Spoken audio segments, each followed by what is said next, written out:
Welcome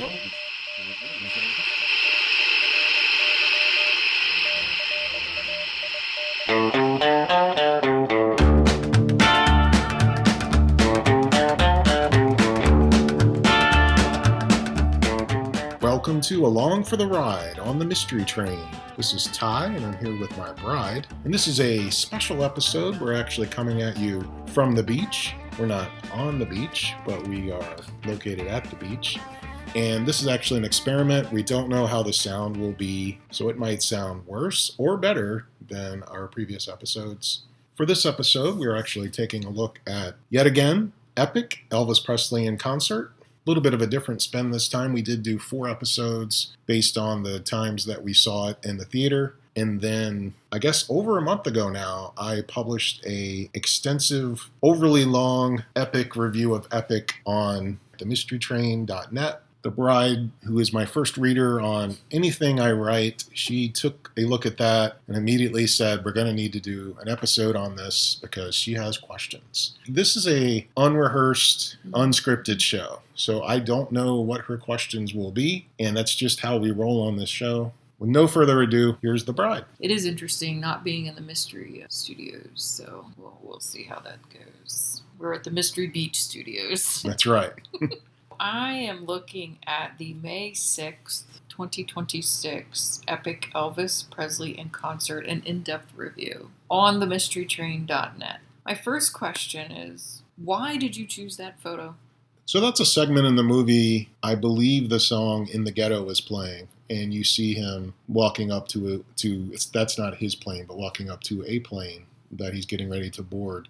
And just the smile on his face, I just really like that smile. And that is from 1972.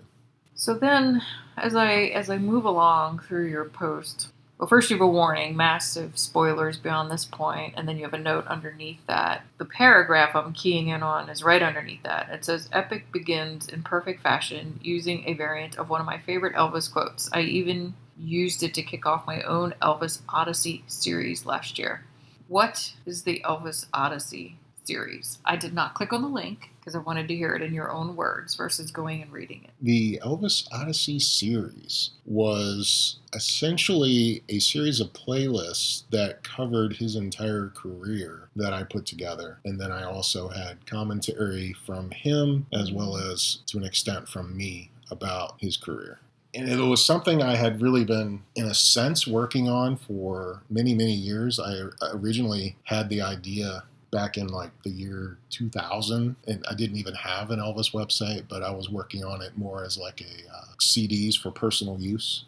I would put it that way. So it kind of evolved over the years. And then last year, I finally decided the Mystery Train would be a great place to kind of do it. Once I realized you could kind of put playlists on Spotify, and then that could share the playlist and then share the quotes from Elvis. It worked okay. It still didn't work as well as I would have liked. It would have been great if I could have put the Elvis quotes themselves on Spotify in between the songs. So instead, you kind of have to read along on the Mystery Train. You can play the song, obviously on Spotify, but then you have to read his quote. And so it wasn't perfect. So that was a really long series. I feel like it was 5-part series, maybe even 6-part, including 1 part for Christmas songs.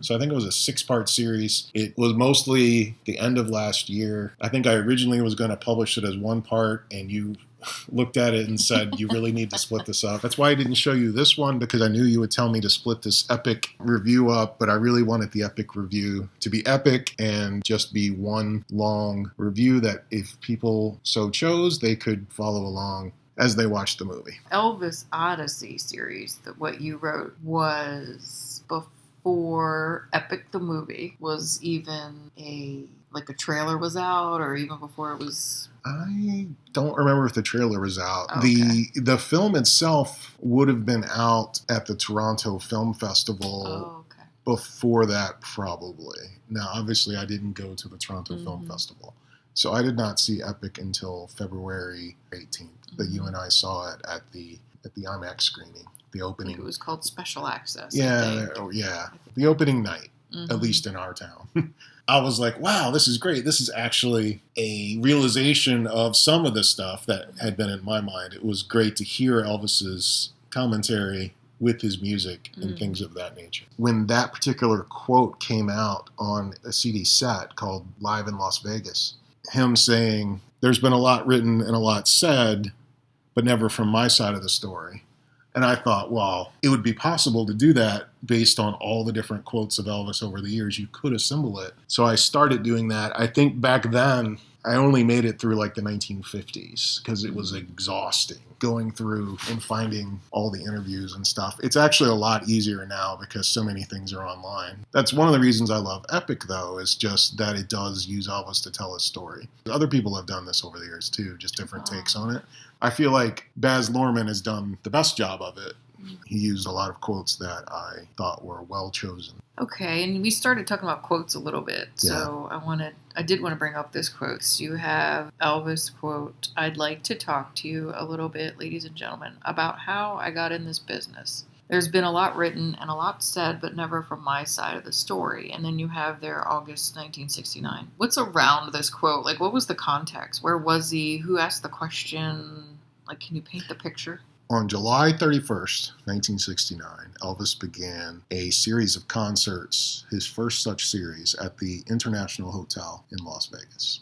During each of those concerts, he spent 5 or 6 minutes telling his story to the audience.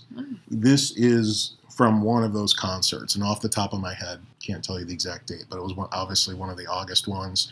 RCA showed up in like the last week or so of the engagement and started recording it with the idea of doing an album. So that's why we have 11 concerts that are professionally recorded from that series. And on each of those, he tells his story. It's a very jokey rendition, even though he says he wants to tell his side, and then he starts jokes about it. So there is truth in it, but then there's also jokes. So you said RCA was there taping. So is that who his contract was with at that time? Yes, that's true. RCA Records, RCA Victor was his record company. They bought his contract in late 1955 from Sun Records, and he stayed with them until his death. Why do you think Sun sold it? Wasn't he popular by then? Yeah, he was definitely gaining in popularity, especially regionally in the South. He had met Tom Parker by this point. Parker felt he could get Elvis a better deal with RCA, more money. Eventually, they were able to convince Sam Phillips from Sun to sell the contract for $35,000, which for back then was like the highest anyone had paid. I forget what the equivalent is now as far as money-wise. It was considered a large sum back then. It seems like nothing now when you think about the contract that he was selling. But essentially, RCA gave him a more national exposure than Sun Records at that time was able to do. Sun probably regretted it. Well, Sun was able to invest that money and record other artists and perhaps get maybe a broader distribution than they used to have. I feel like ultimately it would have happened anyway. I think it was just a matter of time, unfortunately. I don't see it as a big mistake on Sun's part. I think, if anything, it was a mistake on Elvis's part. And that was because of going with Parker and all of that. Oh, I see what you're saying. On the other hand, he helped to make him a millionaire by the end of the next year and got him into the movies. We've talked about that. You know, that was one of his dreams. It might not have been the movies that he dreamed of being in, but he did get to do 31 movies as an actor. None of which I've seen, correct? Not to my knowledge. No, I mean, I would not watch them unless you had me watch them. So it's not something I would go to on my own. Because what am I going to do? Turn to the people around me and be like, I have questions, who will answer them? I mean, I don't know. Maybe you're studying, while I'm asleep or something. No. The only Elvis movie you have seen is Elvis, That's the Way It Is, which was his first documentary. It came out in 1970. And you saw an edited version where I took out the talking heads. Wasn't there a bunch of fans talking? Yeah, I initially started to show you the unedited version, and then I realized what a horrible mistake that was. So I went and found the edited version I had made some years prior and showed you that one. So you just made the edited version for your own personal? I did. I actually, when I was a teenager, because those fan comments are annoying, and they always have been. Yes. When I was a teenager, of course, I had that video, and I loved it. I mean, I love that That's the Way It Is, Elvis. Like, that's Elvis to me. When I think of Elvis, I think of that movie. But those fan comments are annoying. When I was a teenager, my buddy and I figured out how to hook up two VCRs to each other. Okay. And I was able to make a backup copy of Elvis, That's the Way It Is, without the fan comments. So that was my first foray into editing. Okay. Which eventually leads here to Along for the Ride. That was my first foray into any kind of editing. So I edited out the fan comments and made like a much, in my mind, now the director of the movie may disagree with me, but made a much better version of the movie on VHS. So then many years later, of course, I did a similar thing. As a backup copy of my DVD, I took out those fan comments again, and that is the copy I tend to watch. Although sometimes I will watch the fan comments just because to watch the real version. But they are hard to sit through. At least some of them are. And it also interrupts Elvis, which I can't stand that. And you didn't even see the worst of it. So all she saw was some of the early comments. Like, she didn't see the guy singing Take Tiger Man while they're showing Elvis with the strobe light. Like, she didn't see that. I don't want to see that. You're just describing it as enough. Okay, so moving along, I'm on the paragraph that starts, the movie then mirrors the opening of Elvis. And this is referring to Epic. The movie then mirrors the opening of Luhrmann's Elvis 2022, with also Sprach Zarathustra, better known as the theme from 2001, A Space Odyssey. Okay. Oh, that was it. Okay. Stop right there. So when I read that 2001 Space Odyssey, I immediately thought of the movie with the computer HAL. Yes, that is the right movie. How is that music connected to Elvis? I find that confusing. The music itself that was used in 2001 already existed before the movie came out. Now, I'm not an expert on this, so I'll probably have to put a screen up, but I believe it was written in the late 19th century. Richard Strauss. The piece was called also Sprach Zarathustra, and I'm probably butchering the pronunciation. So that movie came out to much acclaim. The special effects and everything was incredible for its time period. You can think of it as the Star Wars of its time in the sense of how influential it was. So that movie, I'm sorry, go ahead. I was going to say, if I remember correctly, you have not seen that movie in full, but I have. The 2001 Space Odyssey, because I feel like we've talked about it. I struggle with that movie. And I actually I've seen it in full. I don't know how you managed to do that. I don't know either. I do struggle with 2001: A Space Odyssey, and I'm the sci-fi fan of the two of us. I know. The only scene I remember is the HAL, the computer. What are you doing, Dave? I think that's the scene. And those are the best parts. But I have not sat and watched 2001 from beginning to end. I have read the book. The book is very good. Okay, I did not read the book. But the movie is very slow. It was slow. I do remember that. And that is why when I was introducing you to Star Trek, and you were along for the ride for Star Trek, although we didn't do a podcast for it, maybe we should have. That is why we skipped the movie Star Trek: The Motion Picture, because it is very slow, like 2001. Space Odyssey. Maybe you could make an edited version of that for my benefit. of Star Trek the Motion Picture? I mean, I think we would just show the title, Star Trek the Motion Picture. We'd show a quick shot of the new Enterprise, and then we'd see the very end of the movie where they're all going off to a new adventure. So I think it'd be the 5-minute edit. Okay. All right, I distracted you. I'm sorry. So the 2001: A Space Odyssey. We didn't. So I was trying to. I never finished answering your question. Yes, I'm sorry. All right. So circling all the way back to your question, I don't know exactly when that movie came out, but Elvis had his return to Las Vegas in July and August of 1969.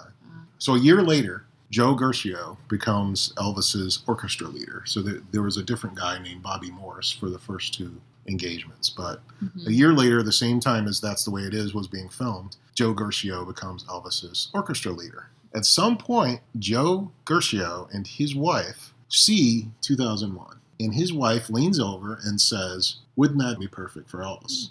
So Joe, in the January 1971 Las Vegas engagement, started playing that prior to Elvis coming on stage. So it was kind of like that would play, and then Elvis would come out. And Elvis then used it for the rest of his life. It became associated with him, at least among his fans. Obviously, sci-fi fans still see it as the space movie, and probably classic music fans see it as the Richard Strauss, and then Elvis fans see it as the Elvis intro. I want to continue in that same paragraph. So we Okay. just talked about the 2001 Space Odyssey, and then you say, segueing into the Battle Hymn of the Republic from an American trilogy. What is an American trilogy? An American Trilogy is a song that Elvis began performing in his February 1972 Las Vegas engagement, and it actually came out as a single that year. An American Trilogy was originally released by a singer by the name of Mickey Newberry. And what Mickey did was he combined 3 traditional songs. He combined Dixie, which is generally associated with the South when it comes to the Civil War. He combined the Battle Hymn of the Republic, which is generally associated with the Union soldiers, the North, for the Civil War. He combined All My Trials, which is a African-American gospel song also of that era. So it kind of brings all pieces of the Civil War together. And what I really like about, at least in Elvis's version, presumably Mickey's too. Now, I haven't heard Mickey's version. I'm only speaking of Elvis's version. But what I love about Elvis's versions, it starts with Dixie, which is, of course, is where Elvis was from, the South. It goes into the Battle Hymn of the Republic, because that's where the conflict is between the two. You've got All My Trials, which is where, in a sense, it's what the conflict is over, the African-American slaves. And at the end, it all comes back together to the Battle Hymn of the Republic, because we're all back together in one country again.